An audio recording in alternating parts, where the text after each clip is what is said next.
Hi crafters, it's Karen, and I have a couple of cards that I created for Diemond dies.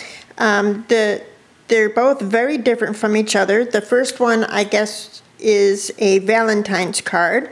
So for the first one, I used this really beautiful, I think it's called the Fancy Filigree Heart, and it comes out so nice, and it's huge. So I used this die.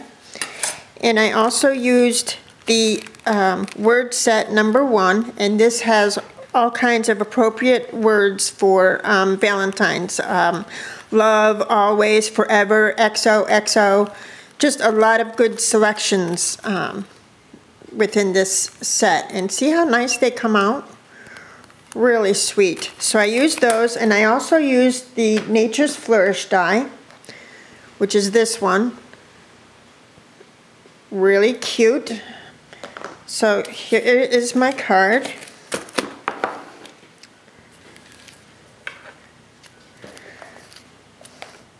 I thought it came out really sweet. I used, for my filigree heart, I had cut it out of white, heavy cardstock, and then I painted it with some gel medium, and then I used my extra fine pink glitter that I'd picked up. I think I got this at Joann's. I'm not sure, but you can find this pink glitter in any of the craft stores. So I went over it with the pink glitter just to give it a little bit of shimmer and fun. For my Nature's Flourish, I've cut a whole bunch of those out of heavier cardstock, and I leave them in a little container. So I took one and I colored it with my Tim Holtz Distress marker in one of the pink colors, and then I stamped it with a music stamp and archival ink to give it, I don't know if it's showing up, if you could see it there, just to give it a little bit of black to it to go with the background paper.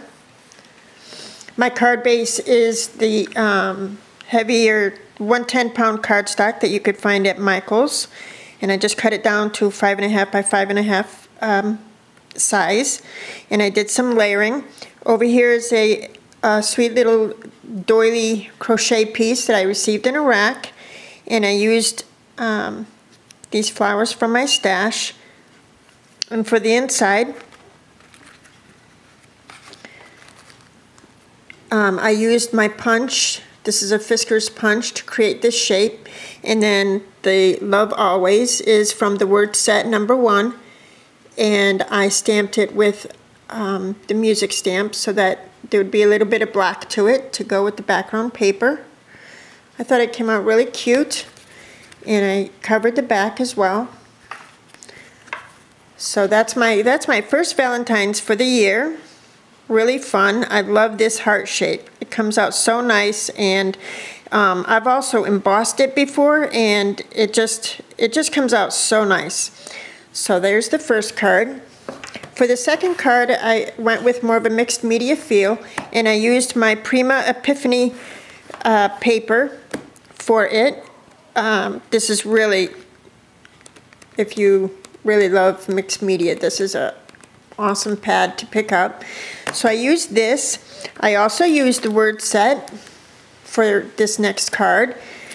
I also used the Nature's Flourish die, this one here. And I used the dress form die and a couple of buttons. And I used the picket fence, except I cut off the little tops to it, you'll see. But I love this picket fence. I love playing with it. So I used those. So this is my card. And I love the way this one came out. This was a lot of fun to do, a lot of fun to get into some of my different sprays and things. So I did some layering.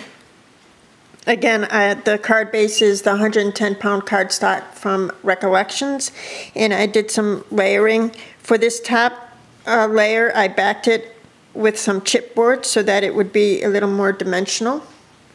Then I took, this is a Tim Holtz die with the hexagons. So I cut some of that out and stamped it, and I used my sprays. These are the two sprays that I primarily used. The Recollections Gold spray. This is awesome spray, by the way. This comes on so nice. And then this spray from Shimmers, it's called Treasured Hymn. This is also a really sweet brown mauve color. So I used those sprays, and for my dress form, I had cut it out of black cardstock, and then I used my, what do you call it, hexagon stencil and modeling paste to create that design. And then I went over it with some of this gold Ferro special effect paste, which is also fun to play with. It's similar to modeling paste. You could use it in the same fashion, but I just spread it on there. Whoops, sorry, spread it on there to give the hint of gold to match the background paper. I raised the dress form on Pop Dots. This is one of the buttons that I created using a different paper collection, and I went over it with glossy accents, as well as this button here. And I let them dry, and then I used those on the card. For my fence, I prepared it the same way. I cut off the little tops. I stamped it with archival ink and a music stamp, and then I sprayed it with the two sprays that I shared with you. And then these are flowers, Recollections flowers from my stash. I used the word dream here, and I sprayed that with a pink colored spray from Lindy's Stamp Gang. And here's the Nature's Flourish in the background here. And I had sprayed that with some of the Recollections Gold and also a pink color from Lindy's Stamp Gang, just to bring a little bit of, you know, a lighter color to the card. I did some fussy cutting from another page of the layout and cut this piece out and adhered it here. So I thought it came out really cute. I did a layer of lace underneath here and a little piece up here just for the soft touch of it. And the inside is simply this, so I can write my message or my note, because there's lines on that paper. And then I did do the back. So I thought it came out really cute. It was a lot of fun to play with the dies and to incorporate them with the different sprays and stamps and you know, textures. So those are my cards. Whoops, excuse my reach. Those are my cards. So visit Diamond Dies. I'm going to leave the link below in the description box. Use coupon code Thanks Karen when you spend $35 or more to receive, I believe it's 10% off plus free shipping. So that's a great deal. Also, there's a couple of giveaways going on, I believe. I'm going to leave information in the description box. So check that out. And also check out the Diamond Dies Facebook page, because I believe Dee is doing another card exchange. So that should be a lot of fun. So thanks so much for watching, and I'm sure I'll talk to you soon. Bye.